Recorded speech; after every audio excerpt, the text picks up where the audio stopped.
욥은 지금 마치 침몰하고 있는 배 속에 있는 사람과 같은 형편에 있습니다. 모든 재산이 없어졌습니다. 몸에 병도 들었습니다. 자녀들도 다 죽었습니다. 옛날 이야기하면서 자기가 가졌던 재산 이야기할 수 있습니다. 내가 얼마나 많은 재산을 가진 부자였는데, 혹은 자신의 권력과 영향력에 대해서 이야기할 수도 있었을 것입니다. 그러나 그 말을 하지 않았습니다. 그는 자신의 위치를 정확하게 알고 있었습니다. 절망하지 않았습니다. 불평하고 원망하지도 않았습니다. 자기가 누구인지도 알았고 어떤 자리에 서 있는지를 분명히 알았습니다. 이제는 끝장이다, 내 인생 다 끝났다는 탄식조차도 하지 않았습니다. 그는 이렇게 고백합니다. 내 생명이 완전히 있다. 우리 3절 말씀을 다 같이 읽겠습니다. 나의 호흡이 아직 내 속에 완전히 있고 하나님의 숨결이 아직도 내 코에 있느니라. 아멘. 실상은 욥의 생명은 바람 앞에 가물가물거리는 상태와도 같았습니다. 희망이 없는 상태입니다. 거의 죽은 상태와도 같습니다. 그러나 그는 그렇게 말하지 않습니다. 아직도 내 속에 완전한 생명이 있다, 그렇게 고백하고 있습니다. 그 호흡 속에서 그는 하나님의 숨결을 느끼고 있습니다. 마지막 남은 숨이라고 생각하지 않고 하나님의 은혜의 숨결, 하나님의 생명의 숨결이 자기 속에 있음을 그는 고백하고 있습니다. 지금 상황은 너무 힘이 듭니다. 이미 아내가 자기를 버렸습니다. 하나님 원망하고 죽으라고 그렇게 말했습니다. 새 친구도 조금 전까지 와서 자기를 정죄합니다. 불난집에 부채질한다고, 이건 모두는 네 죄 때문이라고 그렇게 정죄하고 있습니다. 어떻게 생각하면 하나님이 자기를 버린 것 같이 느껴지는 그런 상황이기도 합니다. 괴롭게 하시는 것처럼 보입니다. 궁지로 몰아세우는 것처럼 보입니다. 여러분, 욥만 그러겠습니까? 우리에게도 그런 상황이 옵니다. 환경도 내게서 얼굴을 돌린 것 같은 때가 옵니다. 사람들이 내게서 얼굴을 돌린 것 같은 느낌을 받을 때도 옵니다. 상황도 좋지 않게 전개됩니다. 하나님 나를 버린 것 같습니다. 그러나 이제 나 죽었다 이렇게 말하면 안 됩니다. 하나님 나를 버렸다 말하면 안 됩니다. 하나님이 나를 사랑하지 않는다 이렇게 말해도 안 됩니다. 우리는 이렇게 고백해야 합니다. 내 생명이 아직도 완전히 있다. 내 생명이, 내 호흡이 내 코에 있다. 그리고 바로 하나님의 숨결, 그 숨결을 나는 느끼고 있다. 하나님의 숨결이 내 코에 있다고 고백하는 하나님의 사람들이 되시기를 바랍니다. 나는 이제 죽은 것이나 다를 바가 없다. 하나님 나를 버렸다 이렇게 말하면 안 됩니다. 사도 바울에게도 이런 순간이 참 많이 있었습니다. 그는 고백합니다. 고린도후서 1장 8절로 10절 말씀 다 같이요.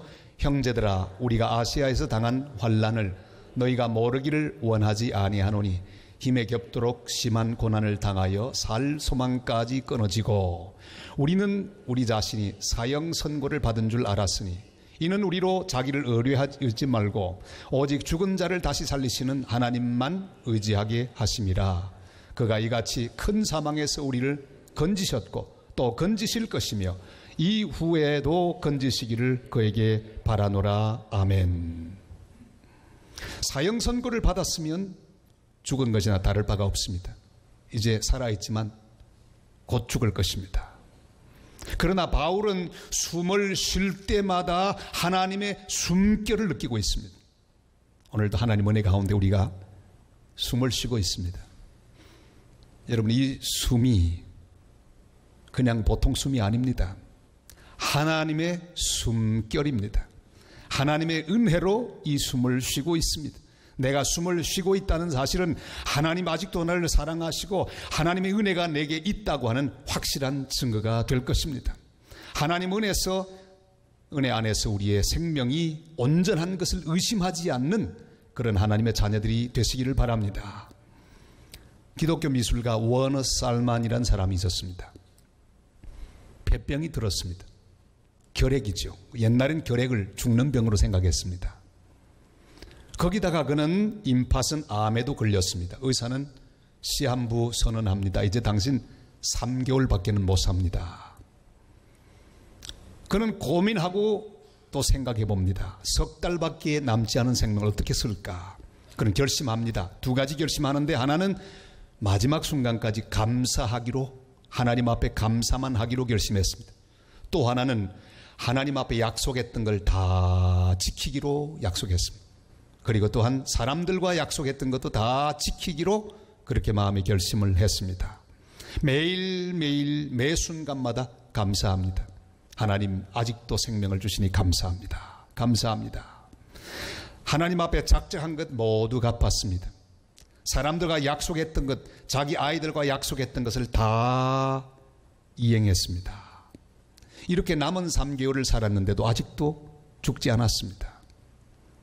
세월이 지나갑니다. 1년이 지나갔습니다. 2년이 지나갔습니다. 그래도 아직 죽지 않았습니다. 매일매일 그는 감사하면서 하루하루를 삽니다. 그런데 하나님 앞에 작가로서 가졌던 한 가지 결심이 생각났습니다. 그는 꼭 예수님의 초상화 하나 멋지게 그리고 싶은 마음이 있었는데 그리기 시작했습니다.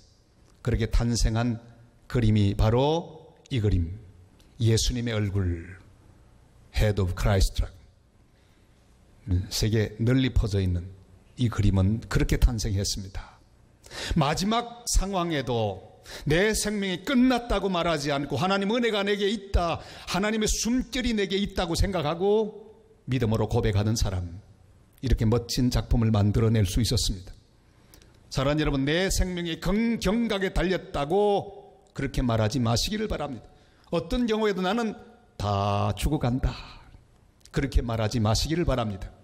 가끔 안부를 묻습니다. 요즘 어떻게 지내십니까? 아이고 목사님, 죽을 맛입니다.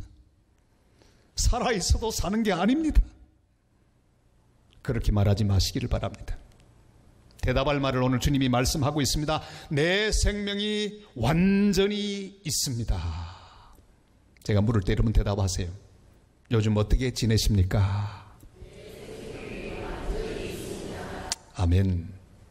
하나님의 숨결이 내 속에 있습니다. 하나님 은혜로 살고 있습니다. 내 생명이 완전히 있습니다. 내 호흡이 완전히 있습니다. 이렇게 고백하면 믿음으로 일어서는 복된 성도들 다 되시기를 주님의 이름으로 축복합니다. 내게 하나님의 숨결이 있고 완전한 생명이 있다고 믿는 사람은 어떤 경우에도 불의를 말하지 않습니다. 원망하지 않습니다. 불평하지 않습니다. 그 혀가 거짓을 말하지 않습니다. 욥은 고백하죠. 내 입이 불의를 말하지 아니하리라. 우리 4절 말씀을 다 같이 읽겠습니다. 결코 내 입술이 불의를 말하지 아니하며 내 혀가 거짓을 말하지 아니하리라. 아멘. 여러분, 지금 우리가 가진 생명과 호흡은 하나님의 은혜로 받은 것입니다. 얼마나 소중한 호흡입니까? 여러분, 이 호흡, 하나님이 은혜로 주신 호흡 함부로 사용하지 마시기를 바랍니다.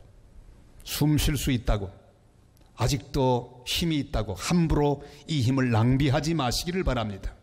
이 귀한 호흡을 가지고 헛된 말 할 수 없습니다. 원망할 수 없습니다. 불평할 수 없습니다. 우리는 하나님의 은혜로 숨쉬고 있습니다. 이것으로 우리는 하나님께 영광과 찬송과 감사를 돌리고 살아야 합니다. 어떤 그리스도인은 혀암에 걸렸습니다. 수술 직전에 의사가 혀를 잘라내기 전에 한마디 합니다. 이제 마지막으로, 이제 당신 일생의 마지막 말을 남겨야 될 때인데 마지막 말을 하십시오. 기도하다가 고민하고 생각하면서 이렇게 말을 뱉었습니다. 주님 감사합니다. 순교자 보니페이스는 순교의 순간에 그의 입 안으로 뜨겁게 팔펄 끓인 남물을 원수가 집어넣고 있습니다. 이제 그는 영원히 말문을 닫게 되었습니다. 마지막으로 그는 이런 말을 남깁니다. 오 주님 감사합니다. 주님을 찬양합니다. 여러분, 우리는 매일매일을 살면서 마지막 말을 남기는 마음으로 말해야 합니다. 나오는 대로 말하면 안 됩니다.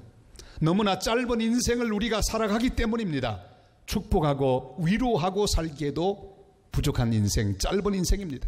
찬양하고 감사하며 살기에도 짧은 인생을 우리는 살아갑니다. 시골 가다 보면 폐가가 있습니다. 저런 폐가들 많이 보셨죠?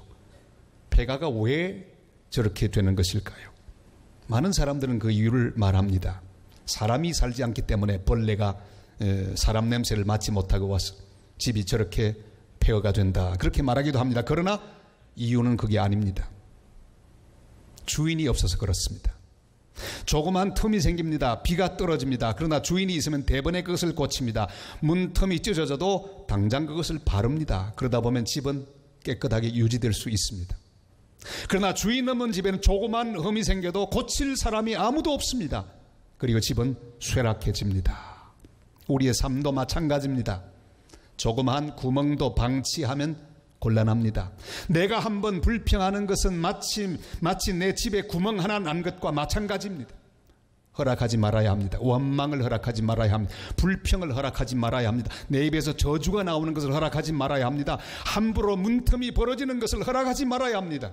원망의 틈, 비방의 틈, 불평의 틈이 생기지 않도록 우리는 우리의 입을 조심해야 합니다. 우리 인생의 집도 폐가로 변할 수 있기 때문입니다. 주님 기뻐하시는 말을 해야 합니다. 주님이 기뻐하지 않는 말은 아예 하지 않는 결심을 할 수 있기를 바랍니다. 욥은 극한 상황 가운데서도 하나님 원망하지 않았습니다. 그는 모든 것이 사라진 상황에도 이렇게 고백합니다. 욥기 1장 21절 22절 말 다 같이요. 이르되 내가 모태에서 알몸으로 나왔사온즉 또한 알몸이 그리로 돌아가올지라.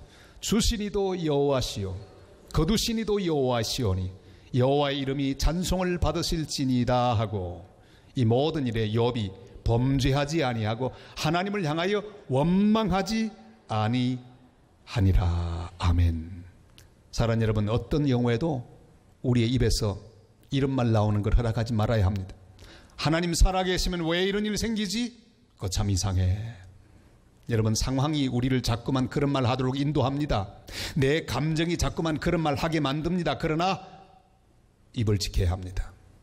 우리 생각이야 우리 마음대로 할 수 없습니다. 지나가는 생각을 어떻게 하겠습니까? 이거 정말 이상한데 하나님 나 사랑하는 건 맞나? 하나님 살아계시면 이런 일 왜 생기나? 생각이 지나가는 것 어떻게 하겠습니까? 그러나 그 생각이 내 입을 여는 것은 내가 마음대로 할 수 있습니다. 절대로 허락하지 말아야 합니다. 조영생 선교사가 일하는 미얀마에 최초로 복음을 전한 선교사는 아도니람 저더선입니다. 그의 사진은 없고 이렇게 소상화 남아 있습니다. 그는 16세 때 명문 브라운 대학을 들어가서 3년 만에 졸업한 수재입니다.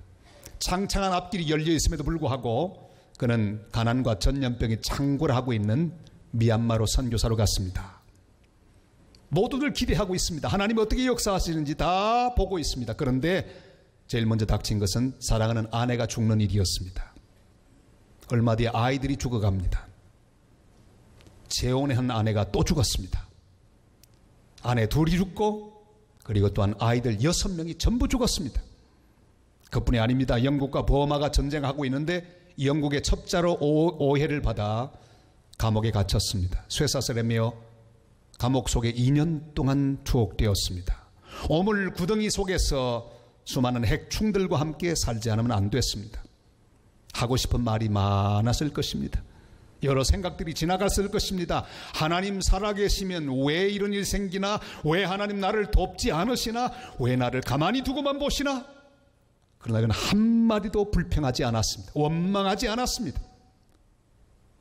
세월이 흘러갔습니다. 무려 37년 동안 그는 미얀마에서 사역했습니다. 1850년 그가 세상을 떠났을 때 63개의 교회가 세워지고 있었습니다. 그를 통해 세례받은 7,000명의 버마인과 카렌족이 애통했습니다. 무엇보다 놀라운 것은 그가 버마 말로 번역한 하나님의 말씀 성경, 그 성경이 남았습니다. 그리고 끊임없이 복음은 전파되어 오늘날 공산 정권이라 이름하는 정권 아래도 300만 이상의 신자를 자랑하는 아름다운 나라가 되었습니다. 사랑하는 성도 여러분, 상태를 따라 말하지 마시기를 바랍니다. 그냥 기분대로 감정대로 말하지 마시기를 바랍니다. 상황을 보면 나도 모르게 생각이 지나갑니다. 내 감정의 흐름을 보면 나도 모르게 입으로 쑥쑥 이상한 말들이 튀어나옵니다. 그러나 우리는 말이 나오는 것을 허락해서는 안 됩니다. 우리는 주님과 함께하는 주님의 백성들입니다. 믿음으로 고백하고 믿음으로 말하고 믿음으로 선포하는 하나님의 사람들이 되시기를 바랍니다. 욥처럼 우리는 믿음으로 고백해야 합니다. 욥기 23장 10절과 함께 고백하십시다. 다 같이요. 그러나 내가 가는 길을 그가 아시나니 그가 나를 단련하신 후에는 내가 순금같이 되어 나오리라. 아멘. 욥에게 참 괴로웠던 것은 고통 자체가 아니었습니다. 여기서 들려오는 수근거리는 소리가 참 괴로웠습니다. 비방의 소리, 참소의 소리, 이런 소리들이 너무너무 괴로웠습니다. 저것 봐, 아마 죄를 많이 지었나 보아. 교만하게 어시되더니 꼴 좋다.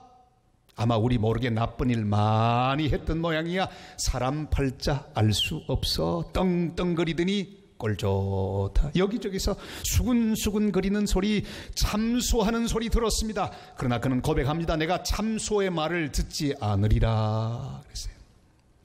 우리 5절 말씀을 다 같이 읽겠습니다. 나는 결코 너희를 옳다 하지 않겠고 내가 죽기 전에는 나의 온전함을 버리지 아니할 것이라. 아멘. 조금 전까지 그는 새 친구들을 통하여 참소하는 말을 들었습니다. 네 죄 때문이다. 야, 빨리 회개해라. 네가 잘못 살았기 때문이다.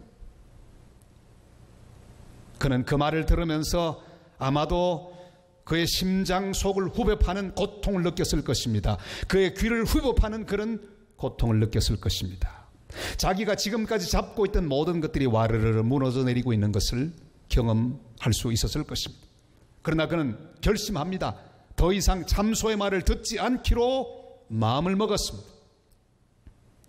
어릴 때부터 인정을 받지 못하고 자란 사람, 그런 사람들은 성인이 돼도 다른 사람에 비해서 자기에게 오는 비방의 말 견디기 힘들어하는 경우가 많이 있습니다.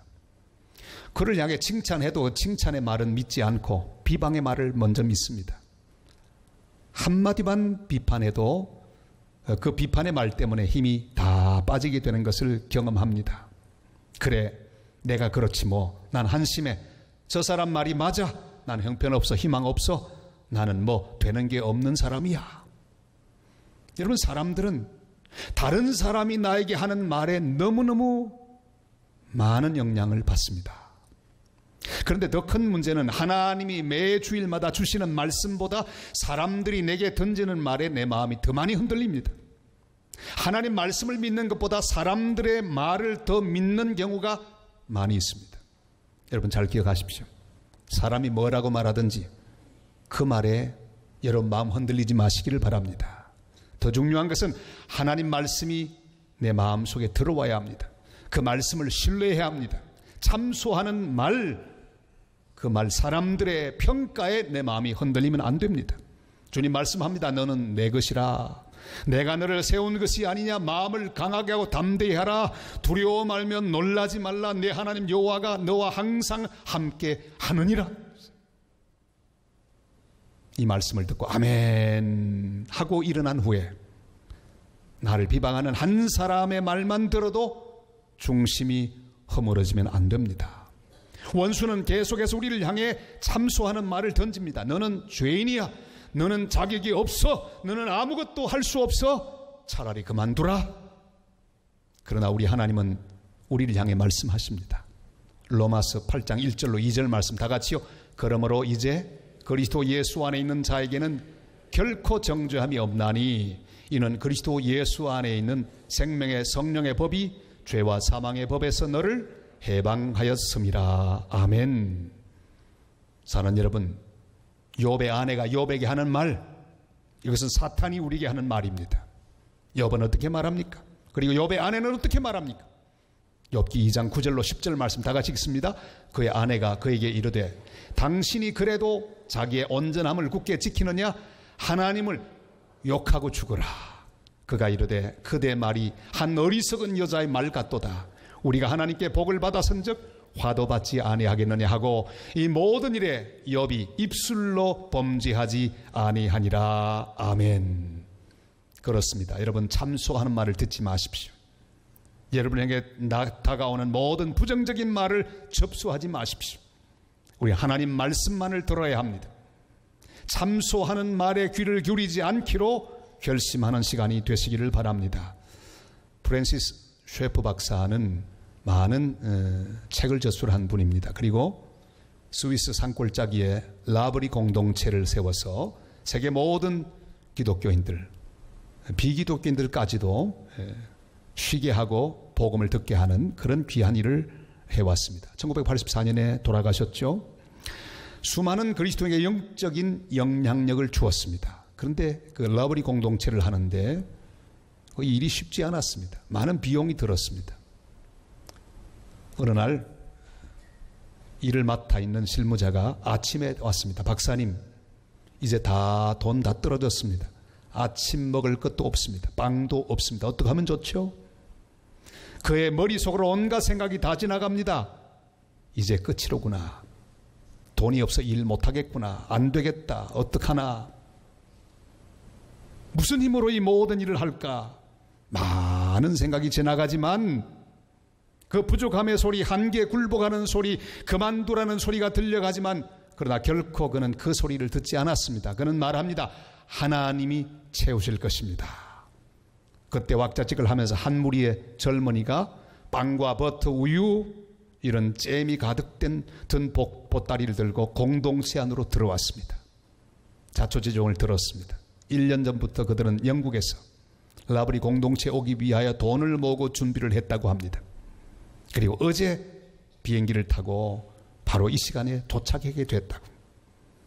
식사를 같이 하면서 이 셰프 박사의 마음속에 기쁨과 감사가 넘쳤습니다. 아하, 벌써 오늘의 이 아침 식사를 1년 전에 하나님 기억하시고 미리 준비하셔서 딱 맞추어서 여기 하나님의 거룩한 사랑과 은혜를 공급하여 주셨구나. 그는 믿음으로 또 일어났다고 합니다. 사랑하는 여러분, 우리는 이런 하나님을 우리의 아버지로 모시고 있습니다. 불평할 수 없습니다. 원망할 수 없습니다. 성도 여러분, 어떤 소리를 듣고 있습니까? 어떤 절망의 소리, 결핍의 소리, 정죄의 소리, 좌절의 소리를 듣고 있습니까? 그 소리를 듣지 말고 주님의 음성에 귀를 기울이는 성도들이 되시기를 바랍니다. 우리는 다 죽어가는 사람이 아닙니다. 내 호흡이 완전히 있습니다. 이 호흡은 나를 사랑하시는 아버지 하나님의 숨결입니다. 사랑의 숨결, 은혜의 숨결이 내 삶에 있습니다. 내 숨에 있습니다. 내 코에 있습니다. 그냥 호흡이 아니고 하나님의 숨결입니다. 하나님의 은혜입니다. 하나님의 사랑입니다. 우리는 오직 하나님만 신뢰하는 사람들입니다. 아무것도 염려하지 말고 우리의 미래를 다 주님께 맡기고 사탄의 말에는 귀를 막아버리고 주님의 사랑을 노래하며 주님의 은혜를 내가 호흡하는 동안에 땅끝까지 선포하고 사는 복된 주님의 백성들 다 되시기를 주님의 이름으로 축복합니다. 호흡이 있는 자마다 여호와를 찬양할지어다. 할렐루야.